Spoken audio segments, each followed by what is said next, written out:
All right, so we've done the could you work 70 hours? Can you work Sundays? Should you work Sundays? Should you work 70 hours a week? Absolutely not. It's madness to do it. Right, so here's why I think it's mad. First of all, the science says after 50 hours, we're pretty ratchet at doing our work, unless people want to take a whole stack of stimulants, which we know that a whole stack of people do, but that's going to catch up on you.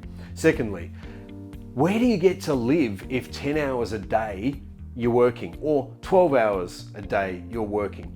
You're not exercising, you're not moving, you're not eating well, you're not preparing food, you're not sleeping well. You're gonna die rich, but early, and that's pointless to me. All the sitting down on your ass is going to make sitting the new smoking, which it already is, bad for posture. It's going to lower metabolism. There's going to be all of those other cardiovascular things that come in from sitting down too much. And so seriously, I just don't think working a 70-hour week is worthwhile. But sometimes we have to. And so that's the week that you prepare for. But we need to know that by doing that, we're going to take away from the week after, because we're going to be knackered and exhausted. And I get it that in some times in all of our careers, we've got to work hard.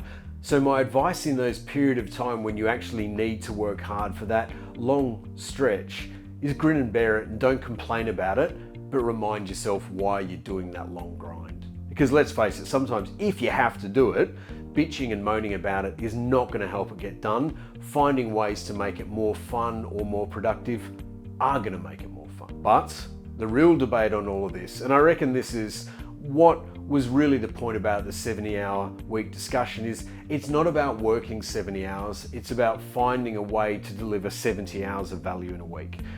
Now, I've already heard that a lot of consultants are upping their output by 30 and 50% in some of the big four consulting firms.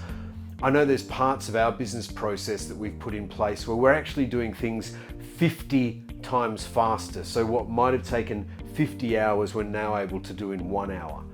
And I think the real thing is actually not to aim for 70 hours, but to aim for 80 hours of productivity. Because I think that if we're not aiming for that, as working professionals using AI and the integrated systems and the processes to optimize our capabilities, we're not thinking creatively enough. Because I know already, and I'm not an IT guru when it comes to AI, but I do know that the potential is there to do it. And that's where we should set our standards. Not to work 70 hours, but to work 40 or 50, but to see if we can deliver 80 to 100 hours worth of value in a week.